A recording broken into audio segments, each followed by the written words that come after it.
I get, quite frankly, so angry at some of the advice I see out there. It is irresponsible. Today, we're taking motion design way beyond the basics. I'll show you how to build those complex, dynamic backgrounds that make your visuals feel alive, how to make elements move perfectly along a path, even how to bring a face to life with animation. And we're not stopping there. We'll add lighting, depth, and a touch of camera movement to make it all feel cinematic and intentional. By the end of this video, you'll understand how to animate like Iman Gadzhi's editors, but why every move, every detail, every light matters. So, open After Effects, and let's make something that actually stands out. Let's start by taking a new solid, and as always, I'm naming it as BG. Duplicate it by pressing Ctrl+D and change its name to Grid. Now search for Grid in Effects and Presets. Drag and drop it onto the grid layer. Change the corner's height and width to make the boxes square. Change the border to 4. Change the grid color to dark gray and the opacity to 50. Add a new shape layer. Make a square on it and match it with the grid's height and width. Change its color to light gray. Place the layer between the grid and BG. I'm locking the BG and grid. Going into the shape layer 1, I'm duplicating rectangle 1, placing the copied rectangle on the other side, and repeating the same process to fill the whole area with random boxes.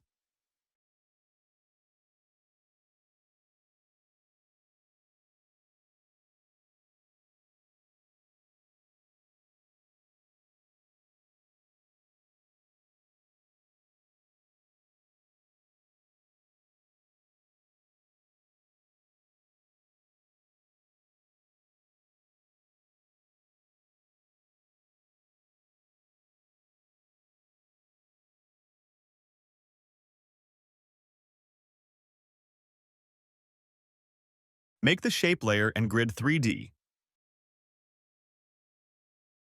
Taking the pan cursor tool, I'm going to move our scene down. Search for Motion Tile Effect and drop it onto our grid layer. Increase its output height. Going into the shape layer once again, make boxes around the scene.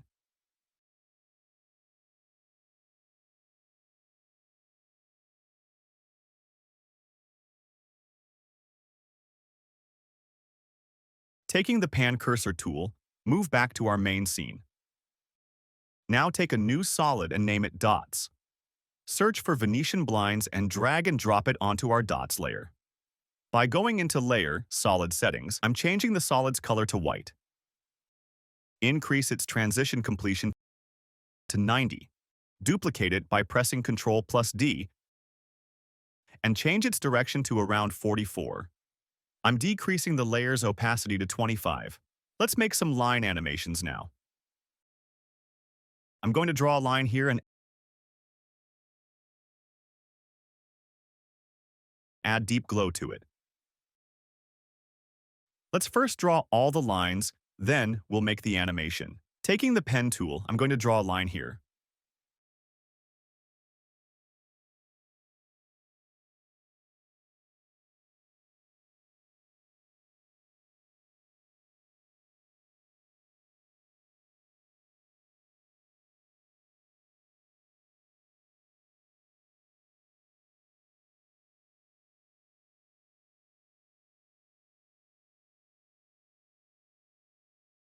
Now that we are done with making lines, selecting all these layers,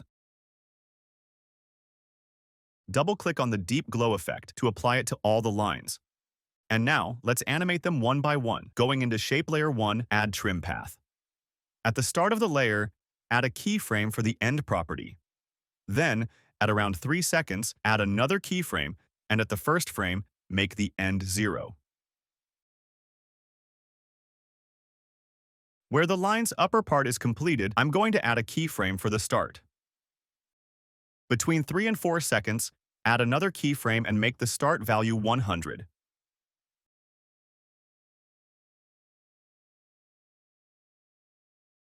Now duplicate the start and end values by pressing Ctrl+C and paste them onto all the other layers.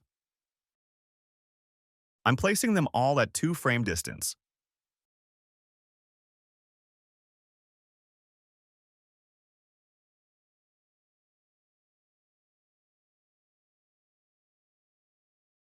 I'm decreasing the exposure of all of these layers deep glow. Now take a new layer and make a mask using the ellipse tool.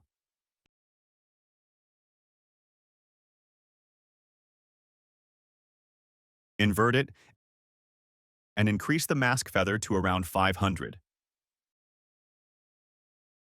Take a new adjustment layer, add Gaussian blur, and increase the blurriness to around 2.8. I think 3 will be good.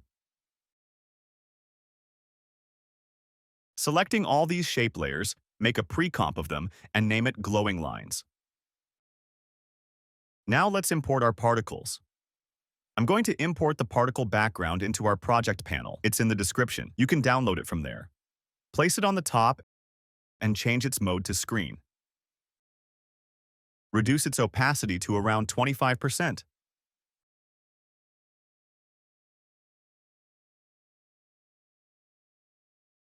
I'm placing it below our black solid layer on which we made a mask.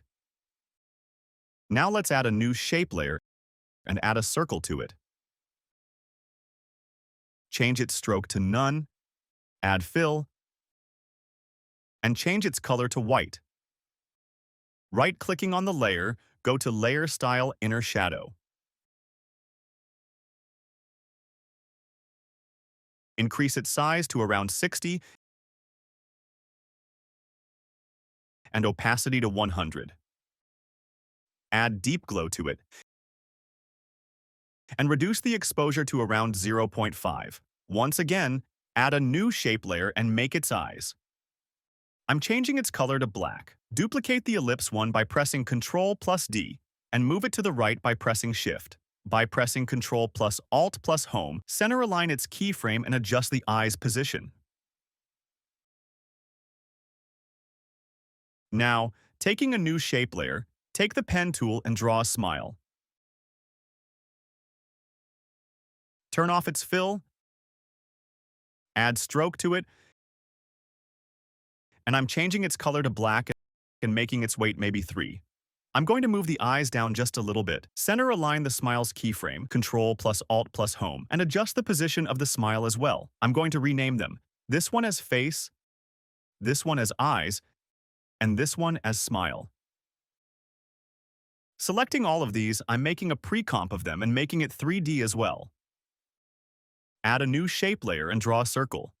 Change its stroke color to light gray, weight to 10, and make it 3D as well. Change its name to Ring. Open its rotation by pressing R and change its X rotation to -65. Going into the ring properties, content, ellipse 1, stroke 1, add dashes to it and increase the dash amount to around 32. Once again, open its rotation. At 1 second, add a keyframe for Z rotation. And at around 8 seconds, add another keyframe and change its rotation to -100. Now, between 0 and 1 second, open its opacity by pressing T, add a keyframe for its opacity, and at 1 second, add another keyframe. At the first keyframe, make its opacity 0.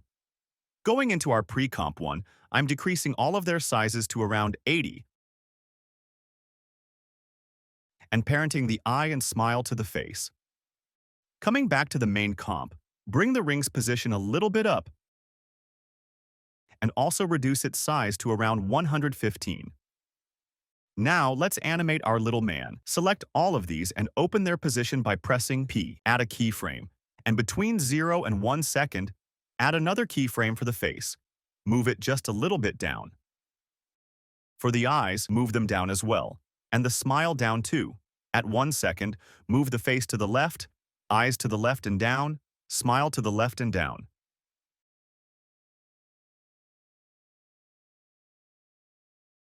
Between 1 and 2 seconds, add keyframes for all of them, and move the face to the right, eyes to the right, and smile to the right.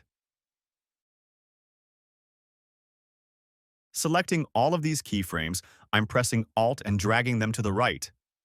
Selecting the middle keyframes, I'm adjusting the spacing between them.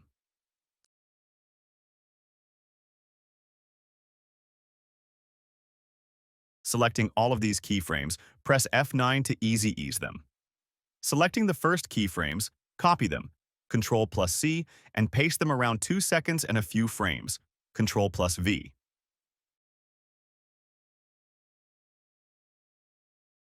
Duplicate the smile by pressing Ctrl+D. By pressing U, open its animated properties and delete all of its keyframes. Start it just above the first keyframe of our first smile. Open its opacity by pressing T, add a keyframe, and move forward 5 frames. Press Ctrl+arrow. Add another keyframe, and at the first keyframe, make its opacity 0. Now, do the same with the Smile 1 opacity. Open its opacity by pressing T, add a keyframe, and at the second keyframe of Smile 2, add another keyframe and make its opacity 0. But for Smile 2, we're going to make it sad. Go into its content, Shape 1, Path 1, and selecting this point, change its handle's position and move it down here.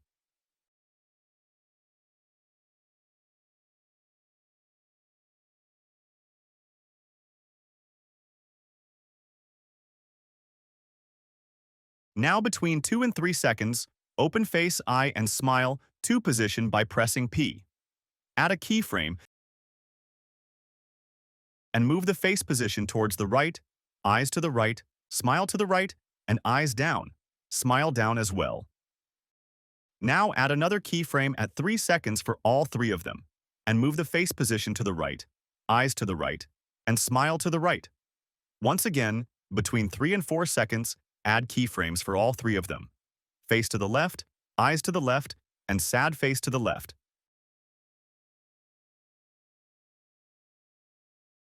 Again to the right, and to the right. Now I'm going to move the face just a little bit down, eyes down, and our sad smile down as well. Around here, I'm going to copy all of these keyframes and paste them here. I think this is good because we want this movement to be a little fast. Selecting the last 3 keyframes, I'm going to press Alt and move them to the right. Selecting all these keyframes, press F9 to ease them.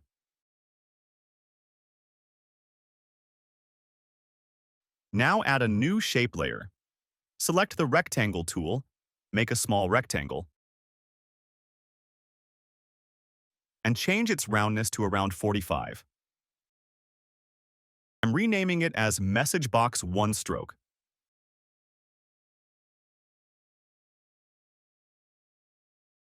Duplicate it by pressing Ctrl+D, and the lower one I'm renaming as Message Box 1 Fill. Turn off its stroke and change its fill to linear gradient. Change the white color to dark gray and the black color's opacity to 0. Selecting its handle, move it to the right. Right-click on the layer, go to Layer Styles, Bevel and Emboss.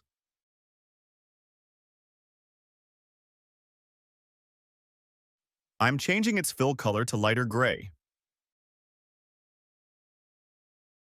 I'm turning off the stroke's visibility for now. Go into the layer style, increase the size to 11, change the altitude to 66, and change the stroke's color to darker gray as well. Selecting both of these, I'm making a pre-comp of them and naming it Message Box 1.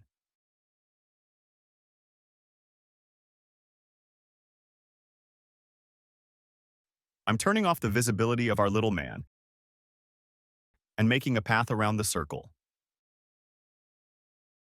Taking the curvature tool, I'm adding curves to it. Turn off its fill and rename this layer as Path. Make the message box 3D as well. Bring it down and place it onto our dashed line. Selecting the layer, bring its anchor point to the center. I'm scaling both of them up on the x-axis only.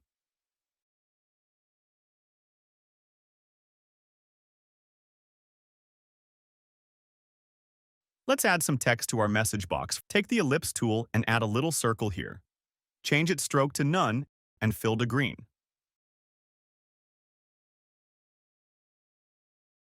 I'm making the message box fill and stroke a bit darker.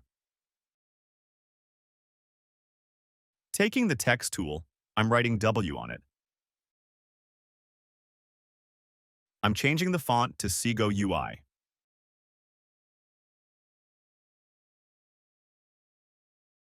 Taking a new text layer, I'm adding text, ditch 9 to 5.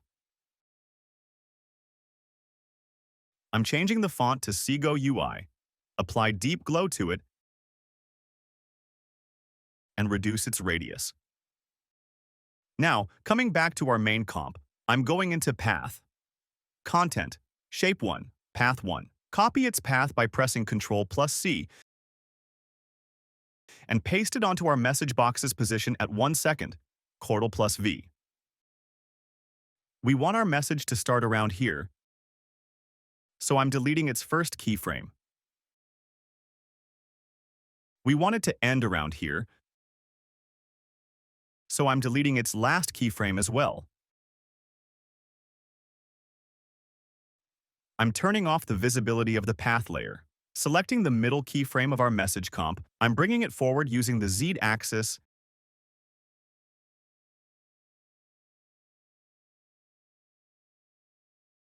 and reducing its scale to 80. Now let's see what we have made so far.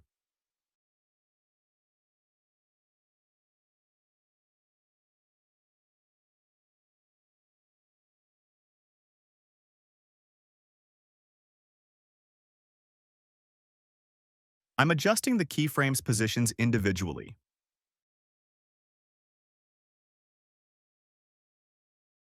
Now, selecting all the keyframes and holding Alt, move the last keyframe to the right to increase the distance between keyframes. Let's animate its scale as well. Add a scale keyframe at around 1 second and another 1 second ahead. Make sure to uncheck Constrain Proportions, and I'm going to change its Y scale to 0.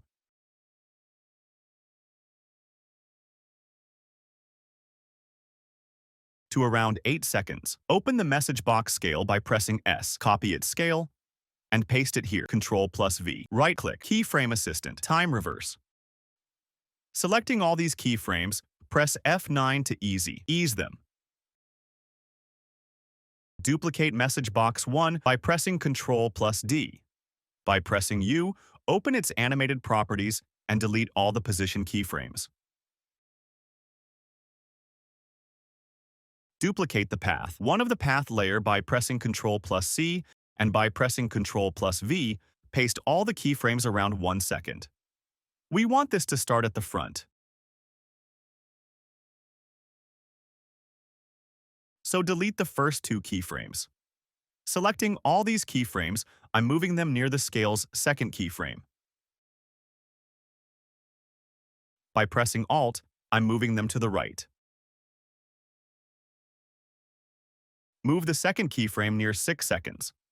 At the first keyframe, it's too low, so I'm moving it up.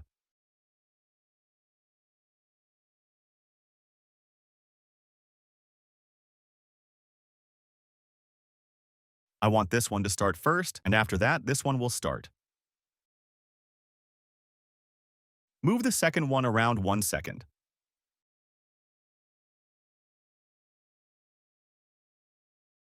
Once again, I'm going to duplicate this box and place it above. Opening its animated property, delete position keyframes, and paste the path we copied earlier, Ctrl+V. We want this one to start around here, so I'm going to see where that keyframe is. Selecting all the previous keyframes, delete them. Selecting the last keyframe, move it to the right near our scale keyframes. Move it back. As the last keyframe is hidden behind our man, I'm going to move it upward. I'm rotating our ring layer just a little bit more and adjusting the position of our first message box.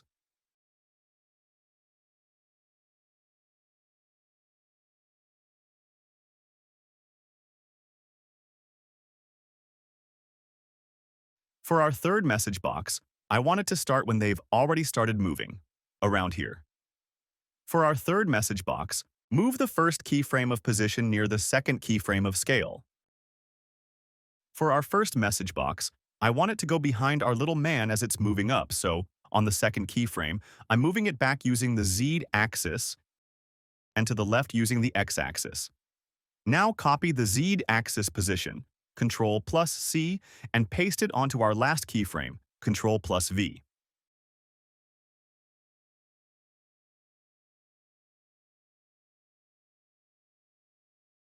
Once again, I'm going to duplicate our third message box and place it just a little bit forward.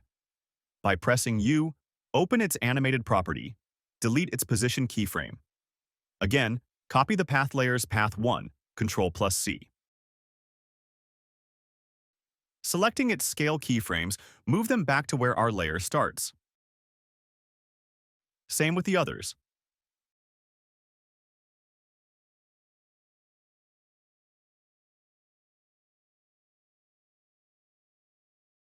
By pressing Ctrl+V, paste the keyframes, and we want it to start around here near our third message.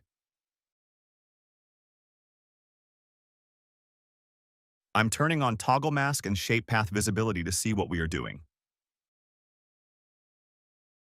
Also, keep its last two keyframes and delete the first three. We want the first keyframe to start around here and the second one around here. Selecting both keyframes, move them back. At the first keyframe, change its position to the right. I'm placing the first keyframe around the second keyframe of our scale, and the last one to our scale's last keyframe. Selecting all of its last three keyframes, I'm moving them between 7 and 8 seconds so both the message boxes don't overlap. For the third message box, let's move its position down a bit on the first keyframe. I know it's a bit tricky, but the end product will be good, so hold on tight.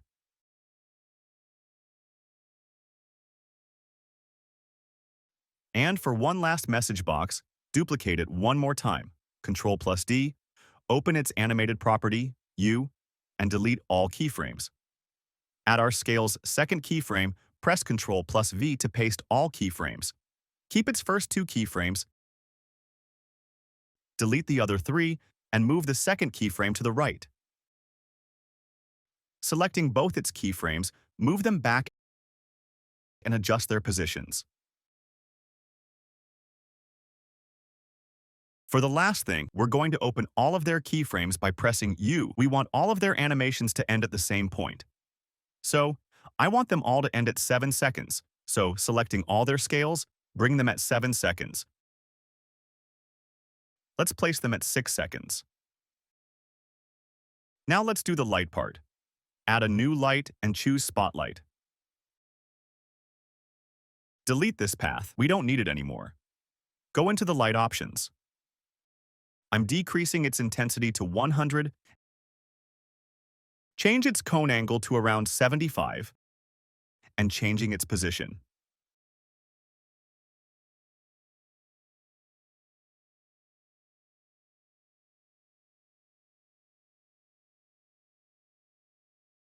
Duplicate it, Ctrl+D, and change its position by pressing P.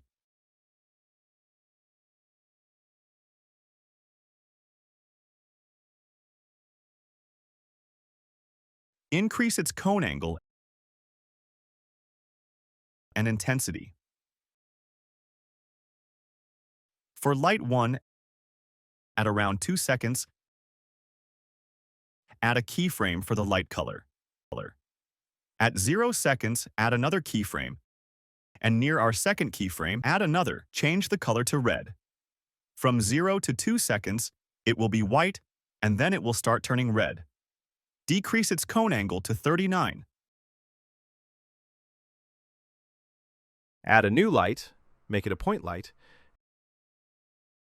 and place it around here. Open its position by pressing P, move it back, and place it around here. Duplicate it, Ctrl+D, and move it to the other side.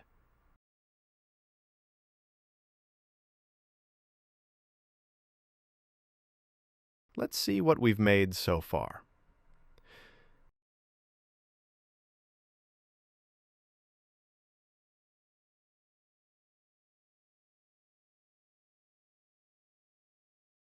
I am moving the solid and adjustment layer up. Now, let's add a new camera and a null. Make the null 3D and parent the camera to the null. Open its position, add a keyframe, zoom out, add another at 1 second, and make the Z position 0. I'm moving the second keyframe closer to our first one. Selecting both keyframes, press F9 to easy ease them. Go into keyframe velocity, change the influence to 75 and 65, and make sure to check the box for continuous.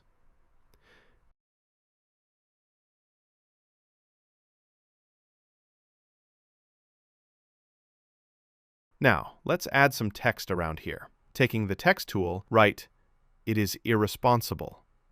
I'm taking the font Impact. Adjust its position. Go to Animate, Add, Opacity, and now to Animator 1, add a property for Position. Add keyframes for both between 6 and 7 seconds. At around 7 seconds, add another keyframe. At the first keyframe, make opacity 0 and move its position down. Now, go to Range Selector 1, add a keyframe for Offset, add another keyframe with the other two keyframes. Make Offset 100, and in the Advanced section, instead of Square, select Ramp Up.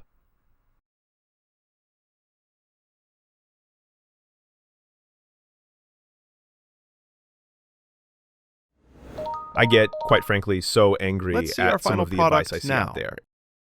It is irresponsible.